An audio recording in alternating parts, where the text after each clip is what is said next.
Hello there, Scorpitarius. How are you? What is up, you guys? I thought I'd give you your own word for your cusp. Seeing as Sagicorn has one, Scorpitarius might as well have one as well. Thanks, guys, for tuning in for your cusp reading. Sorry, November is a bit late. This reading is going to be from the time you're watching up until the end of the Gregorian calendar year, so January 1, and I appreciate your guys' patience and your support of this channel. It means so much to me. So, we'll get going here. What I'm doing is I'm going to pull a card for the late degrees of Scorpio, early degrees of Sagittarius, and then we're going to bring them together. So, I just need one card for late Scorpio and one for early Sagittarius, and we'll see what's going on for you guys. I'm using these Dreams of Gaia Tarot, which is really amazing, and we'll see what's going on. So, for late Scorpio, you guys have pulled number 10, Wisdom. What a nice card. Let's bring that a little bit closer. We can see it's almost like the Hermit card in a traditional tarot, but it has more of the feeling numerologically as the Wheel of Fortune, but this card is called Wisdom. So when we interpret this card, we interpret sort of some shamanic principles that could be going on. The Scorpio side feeling very intuitive, feeling very apt to make decisions based on gut instinct, past experience, and the projection of future experience, we can call it. When the future seems unknown, it's kind of like we need to take a moment to pause and realize what the potentialities are based on our decisions. Not so much consequences, but potentialities, so to speak, because it's not like we're like doing something wrong because we're wise here. It's like we have a choice between certain avenues we can take in regards to a person, a project, things like that, and we're using our knowledge and our sacred space at this time to evaluate before we move forward. So that's what's going on for late Scorpio. Early Sagittarius, oh, look at this. What a beautiful card to have in combination. We've pulled Intuition. So with Wisdom and Intuition working together, I feel that decision-making and plans that are being set are going to be somewhat straightforward for you guys. You know in your hearts and your minds what needs to happen and what needs to be done. And it's almost like you guys are trying to find the most graceful and effective line from point A to point B to get where you need to go. I don't see too much outside influence coming in for you guys at this time that's really going to shake things up. Rather, you taking in information and then making decisions based on that. So those are two really good cards to see up there. We're going to do some tarot, and we're going to do a little Lenormand to bring it together for you guys and see what's going on.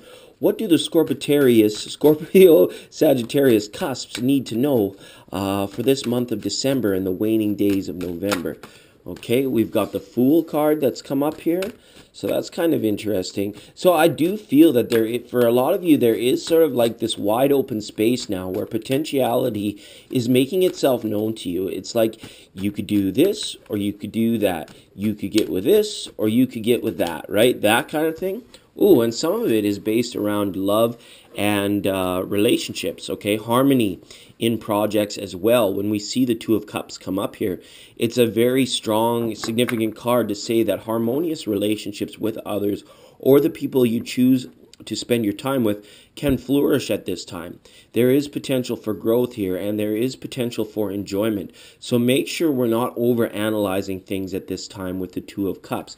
We want to take our time, because the Fool always does come with that little warning of like, take the time before you move forward, and enjoy the moments that are there with you, because it's like, if you're always thinking about tomorrow, today could be presenting you with a lot of clues and a lot of satisfying feelings that you could be just kind of like overlooking, not really taking them for granted, but they're just like kind of whisking by you and not catching your attention because you might be thinking too much about tomorrow, whereas like the present moment has a lot to offer you, especially when it comes to you deciding whether you want to stay, whether you want to continue on with this project or this particular person at this time. Pretty good cards to see right now for you guys.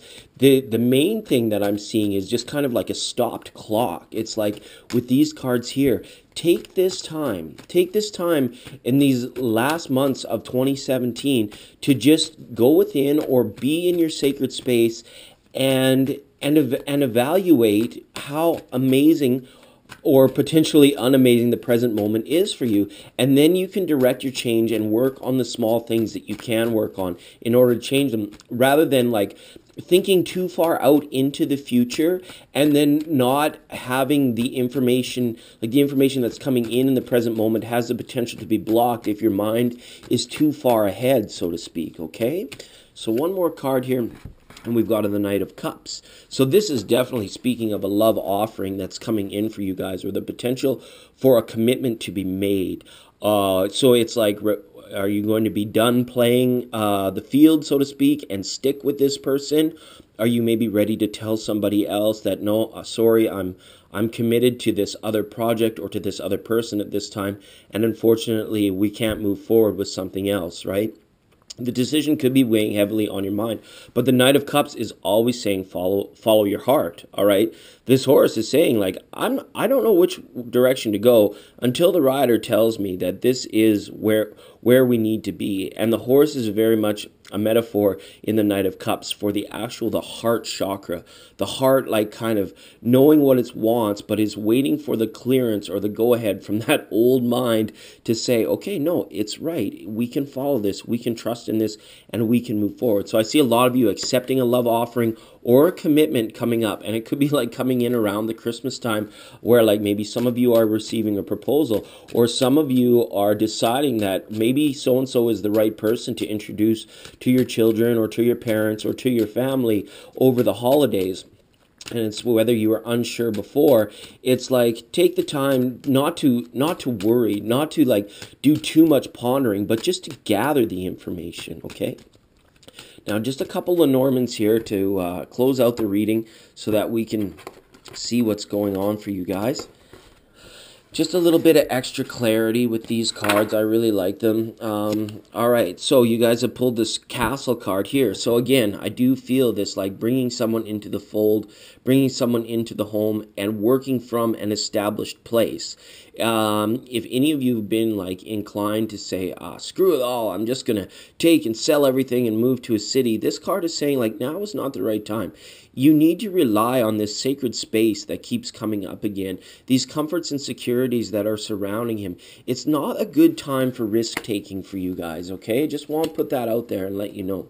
Now we've got the Moon card up here again, which is highly intuitive. There is sometimes a little bit of illusion that comes with this card, but this goes back to you guys having the potential to overthink things and to try to draw too much into placing yourself in future situations without enough evaluation of how things are presently, okay? With this Lunar card that we see here as well, it's time to do the 360. And with that, I mean, it's like we need to look to our past. We need to be aware of future potentialities, but we also need to look to the left and the right, see things from all angles, and see things from other perspectives. So this card was coupled with the 2 of Cups. So this comes to communication for you guys, where it's like, it's good to be involved in talking about plans with people, asking people about their past mistakes, asking people about what their future goals are. And it's not like you have to take all this in and like say, well, that's the definitive thing, what they say. But the information that can come in through picking other people's brains, so to speak, about where they've been, what they've done, and where they are going may help you in this situation as well. Some of you may be making plans for very far ahead of time at this Christmas. It's almost like I feel like people are gathered around at a holiday or festivals, and all they're doing is they're talking about 2018, or they're talking about next summer or next Easter. Well, what the heck? Why can't we just like really just sit down and enjoy what's going on here, right? I see you being sort of a pivotal part of an emotional sort of stability. Some people may be coming to you with their problems as well, I feel, to say, well, how have you been able to sort this out? You've been through this before. Can you give me some help and some advice? So for some of you, that's going to be a situation where it's like you're having to almost like, I want to say parent, but like sort of be counsel or guide or or this wise intuitive guru, or other people are coming. They're like, well, this Corpitarius is very strong and stable. They have all of this. They're very aware of their sacred space. They seem unshakable, unmovable. So people may be wanting to emulate you, or trying to. They're not really like stealing your energy, but they're wanting to know how you've done it and how they can incorporate more of your traits into their personality, into their life, to help them be more stable and successful. Okay, wow, and with this Knight of Cups, what we've got coming in more from the Sagittarius side is the heart sort of being up and afloat. So there is some uncertainty surrounding a love offering for some of you, and I feel it's like you're trying to get a hold of your heart in a mental construct. And my advice on this would just be let go. Let the heart have its time. Let the heart do what it feels. And sometimes it's like we've got to switch the mind off so that we can still the waters. And at that point in time, then we can pull the anchor up and we can move our ship forward into new waters and into a place that might be a little bit less chaotic or unknown, so to speak. And intuitively, you guys know that you've got to follow your heart on this situation. But quieting the mind is the tough time. And I think the key to quieting that mind is almost like, I don't want to say forget about the future, but limit the time you spend mentally putting yourself in those future potentialities and seeing the present moment as the journey, or the destination in the journey, so to speak. It's like you've already arrived. Now let's invite this stuff in, allow it to become still within being, and then move forward. Okay, Scorpitarius, pretty good card so far. I don't see a lot of things sidetracking. It's actually a very stable month, except for some stuff going on with the heart and in relationships and decisions surrounding that. But I know you guys will do the right thing. All right, love you all, and we'll see you next time.